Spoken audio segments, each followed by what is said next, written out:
Hi, I'm Colleen, and let's do a November TBR. Hi, I'm Colleen Delaney. If you are new to my channel, I talk about books and writing. In the description, I always have links to my newsletter and some of the books I've written. If you like this video and want to hang out, please subscribe. This is a pretty normal run-of-the-mill video for me. So it's kind of odd. I felt sort of like unprepared for this TBR because I don't have like a big long list of books that I particularly want to read in November. I do take part in NaNoWriMo every November, which is National Novel Writing Month. So reading does tend to take a little bit of a back seat in November. And then in December, I do no writing. So I do a lot of reading. But this month I have some books that were on my October TBR that I didn't get to, a couple new ones. And I am also going to try to do a loose no buy November, which is when I spend a month not buying any books.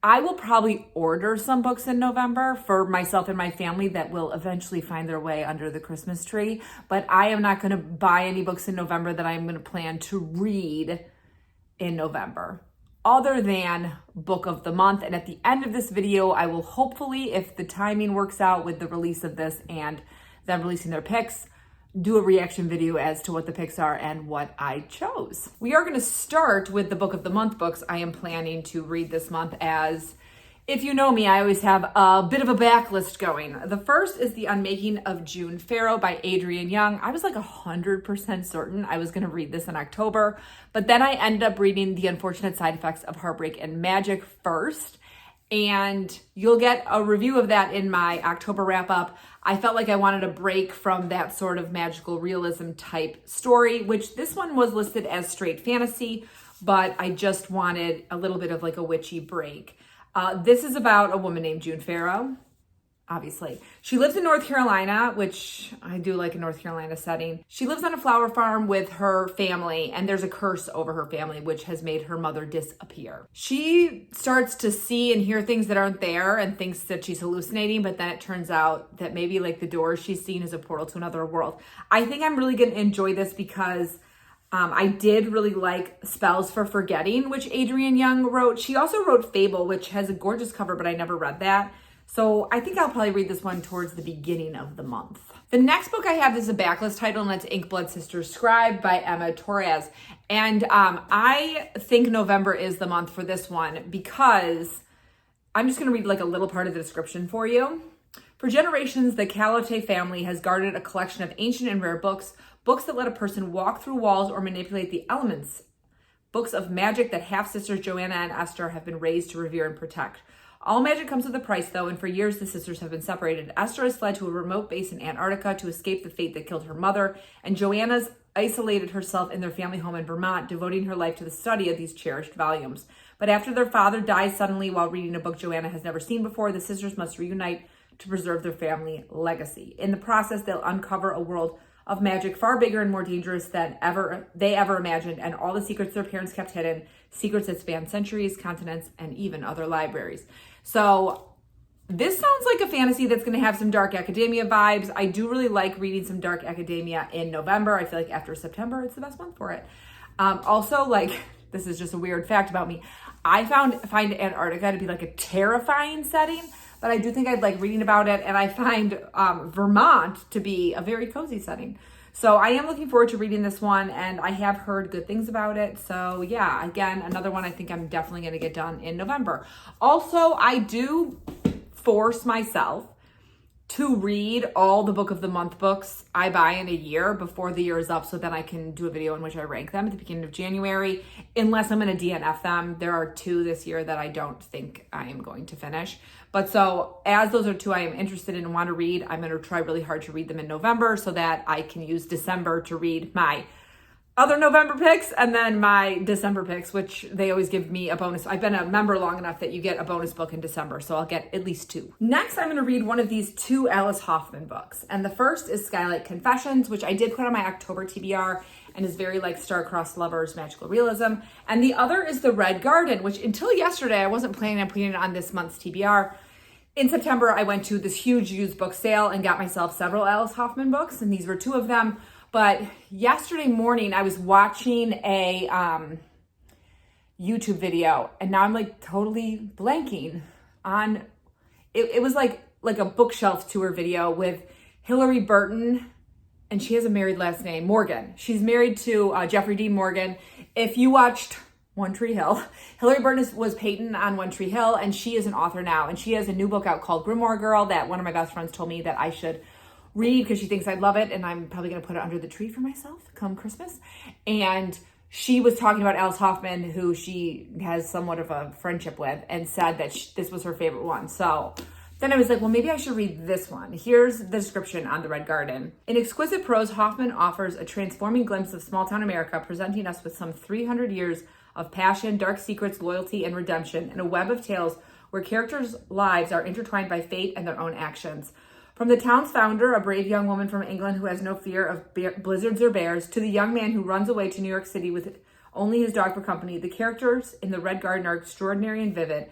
A young wounded Civil War soldier who is saved by a passionate neighbor, a woman who meets a fiercely human historical character, a poet who falls in love with a blind man, a mysterious traveler who comes to town in the year when summer never arrives. At the center of everyone's life is a mysterious garden where only red plants can grow and where the truth can be found by those who dare to look. This reminded me so much of the description of Blackbird House, which I really adored by Alice Hoffman. And I think that characterization is probably Alice Hoffman's biggest strong suit. I mean, she's really good at setting too, but she can really make you feel so viscerally attached to characters so quickly. So now I'm kind of leaning towards reading The Red Garden instead of, what was it called? Skylight Confessions? Yes, one of these will be on my November wrap up. Last, for hard copy books I have now, I might read Winter Street by Ellen Hilderbrand. So it's really going to depend on what the weather's like here because I'm not a big like Christmas in November reader if it's fallish outside. So if we get early snow, which we do some years, it's bitingly cold, I'm lighting a fire in the fireplace every day, then I probably will pick up Winter Street. But if it stays like fallish and 50 degrees, 40 degrees, if I'm lucky, it'll stay not in the 30s and 20s and single digits. But then I probably won't read this until December to get myself in the Christmas spirit. This is the first book in Ellen Hilderbrand's, like, I don't know what she calls it, her winter quartet. I accidentally bought book 4 last year at our big town used book sale. And then this year I found books 1 and 3. So I grabbed both of them. So part of me wants to read 1 in November and then read I have to order number 2. If I love it, read number 2 in December and then next year do 1 in November, 1 in December. But I haven't decided. It's about a family who lives on Nantucket, as always. And it sounds like their adult children are kind of going through it. Kelly Quinn is the owner of Nantucket's Winter Street Inn and the proud father of 4 children. Patrick, a hedge fund manager, Kevin, a bartender, Ava, a school teacher, and Bart, the youngest and only child of Kelly's second marriage, who has recently shocked everybody by joining the Marines. So now it's about like all these kids coming home for Christmas, and it says they're delightfully dysfunctional. Okay, so this is just a cute part I want to read to you. Before the mulled cider's gone, the delightfully dysfunctional Quinn family will survive a love triangle, an unplanned pregnancy, a federal crime, a small house fire, many shots of whiskey, and endless rounds of Christmas caroling in this heartwarming novel about coming home for the holidays. So this felt kind of fun. I do really like Ellen Hilderbrand's summer reads, and I thought maybe I'd try a winter one this time. Next, I have so many Kindle reads, but I'm gonna be honest, my carpal tunnel's been acting up, and I like can't read on my Kindle when my carpal tunnel's acting up, and I wanna start knitting because it's getting cold out, which also is something that flares up my carpal tunnel. So I have some ARCs, some advanced review copies that I will probably read in November over some of the books I got during Stuff Your E-Reader, just because like the ARCs I do have, you know, I've committed to reviewing, and some of them I'm quite excited to read, so that's another part of it. So the ARCs I think I'll get to. I'm definitely going to read Poinsettia Paradise Christmas by Janine Nesta. Here's the cover. This is the same author who wrote Striking Gold, which I reviewed in my September wrap-up, I believe. These are very cute books that take place in this small town in California. This is the Christmassy one. I love Striking Gold, so I know I'm going to love this one. Next, I have On Dark Waters by Katie Robert, which is, I believe, it's either the first book in a series or a standalone, because it's not connected to any of our other things that are out yet. It's like a witch and a pirate. I didn't read that too much in the description. I love the cover. I think Katie Robert is always kind of like, she's always like a solid read for me. Like none of her books are like my favorite books, but I always enjoy my time with them. Next, I've got Barbarian's Touch by Ruby Dixon. I have no idea what number of the Ice Planet Barbarians book that is, but basically when I use NetGalley for ARCs, whenever I see an Ice Planet Barbarian book, I request it. I know I've missed some because I'll go through months in which I don't check NetGalley if I'm just not like in an ARC reading mood. But I got this new one. Those are extremely fast reads. So those are also books that like, if I'm having a really hard time sleeping, that's a good book for me. Or if life gets really stressful, that's a good book for me. So I will probably get to that in either November or December. And then lastly, I grabbed this book that I wrote down the title so I didn't forget, called Havoc Under the Hunter's Moon by Susanna Strom. I can barely read my own handwriting. I don't remember much about this except that it's a shifter book and I love shifters. So I thought I would grab it. She's a new to me author. Seemed like fun. Now is the time in which Book of the Month hopefully has released their titles and I can splice in here what I have decided to get. Please don't let me get more than 2 books. Thank you. Hi, good morning. My little tripod is like not tripoding very well today, so this is gonna be a little off. Also, Book of the Month, what the heck? You released the books on Halloween. I have so much to do today. I literally just got out of the shower. I have to go dry my hair, go to Halloween party. No, go to Halloween parade, go to Target to get candy for the trick-or-treaters, go to a Halloween party, and then get my kids home to trick-or-treat. And it's snowing because we live in the north. And we were hoping it was gonna be like snow that doesn't stick, but I'm looking out the window and there is a ½ inch of snow on our table we have out there for eating when it's nice out, which it's not today. But right away, open Book of the Month says there's 6 selections, and the first one is a book I've never seen, but it is an early release, which always happens. And actually, I think I recognize the cover. It's called The Last Love Note by Emma Gray. It's a contemporary fiction, and it says, let those tears flow. You will be quickly won over by this widowed single mom learning to let love back into her heart. I am not going to get that book. That sounds like I will just cry the entire time. Oh my God! What the River Knows got picked. That's the one I talked about. That I said I didn't think it was going to get picked because it was a Halloween release date. Oh my gosh, I can't believe it. I'm like so proud of myself. What the River Knows by Isabel Ibanez, young adult. If you've ever identified with Indiana Jones, you must read this lush and fantastical romp through 19th century Egypt. I might break my no YA rule and buy that. Next is The Helsinki Affair by Anna Pitoniak, which is a spy thriller. Are you mission ready? This hard-nosed globe-trotting espionage story will leave you questioning everything around you. One of the clues looked like espionage, but I did not see this book.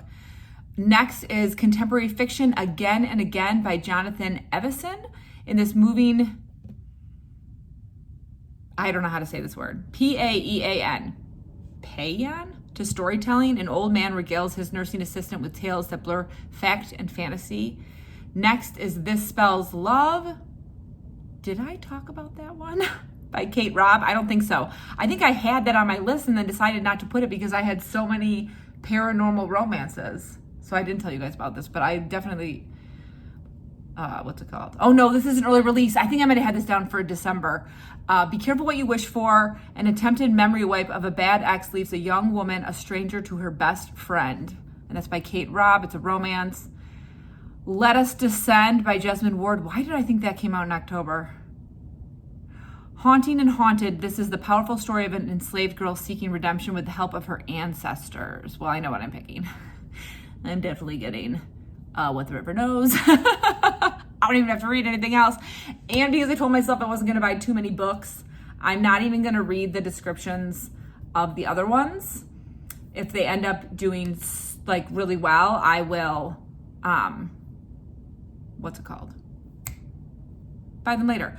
Okay, I'm looking at the add-ons, and we've got some add-ons that I talked about. So The Future by Naomi Alderman. I thought that was going to be a pick. That's an add-on. Check and Mate by Allie Hazelwood. I thought that was going to be a pick, and that's an add-on. Let's take a look, see at the rest of them. The rest, I think, were all already add-ons. Current add-ons are Check and Mate by Allie Hazelwood, My Darling Girl by Jennifer McMahon, which I think they added last month. The Fragile Threads of Power by V.U. Schwab, which they definitely added last month. Bright Young Women by Jessica Knoll. I think that was the last month. Well, We Kept Ourselves by Nancy Julian Kim. That was How to Save Babylon by Sophia Sinclair. That was already there. The Future by Naomi Alderman is new. Stars in Your Eyes by Kaysen Callender was already there. And While You Were Out by Meg Kissinger was already there. Okay, so now we decide if I'm just going to get one book this month, which I should just get one book this month. But here's the hard thing. I have 18 credits. So it's always really hard for me, especially because I know I'm going to do a no by November. So what we're going to do is we're going to go to my TBR shelf and see if there's anything I want to get. Okay. Well, We Kept Ourselves by Nancy Julian Kim. I have on there, follow one Korean American family moving between the 70s and the 90s LA as they grapple with the meaning of home and dreams. I just, you'll get this in my October wrap up, finished Malibu Rising, which is a similar time period, California, all that. So I don't think I'm going to get that this month. Oh, Divine Rivals I have in there, but I am getting a YA, so I think I'm not going to get another YA. Gone Tonight by Sarah Pekkanen. I don't know if I want to read that. Shark Heart I was super interested in, but I haven't heard anybody talk about it. So I don't think I'm going to get that.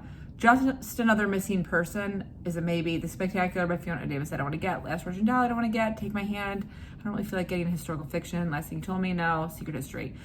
Should I be good? I feel like I should be good and get one this month, even though I almost never do that. Because I do have 2 other Book of the Month books I'm planning on reading this month, plus 2 that I'm like DNFing most likely for the year. But I have a big stack in my TBR. I have like a TBR shelf upstairs, and there's a lot of Book of the Month on there. So I think I'm just gonna get that one. And you know what? I'm really excited that What the River Knows got picked, because I was like really down about the fact I didn't think it was gonna, because it had the Halloween release. I'm like, oh, that's like hard if you're like releasing on the last day of a month. But you know what? I want it. I read like one YA a year-ish. And I read a YA in January, and I don't think I've read one since. So let's do it. And it sounds amazing. Yeah, okay. So I'm getting one book, What the River Knows by Isabella Benez. I can't wait. Did you keep your promise? Did I only get 2 books or less? 1 book would be best, but I know me, and I probably bought 2. So there you have it. That is my November TBR. As I said at the beginning of the video, November tends to be a writing-heavy month, followed by an extremely reading-heavy month in December. So we'll see how much I actually get to. I am hoping that I will read 5 books out of these in November, but maybe I will surprise myself and finish NaNoWriMo before Thanksgiving, which is always the plan, and then I have the days after Thanksgiving to just sort of enjoy myself and read. If you are still hanging around, thank you for staying this long. And in the comments, please tell me what book you are most excited to read this November. If you are here and you want to let me know you made it this far, but you don't want to write words, I will take a turkey emoji because I am American. So Thanksgiving is coming, and it's our Thanksgiving month. Thanks for hanging out. And as always, I hope you're in the middle of a good book, about to start reading a good book, or about to start writing a great book. I'll see you soon.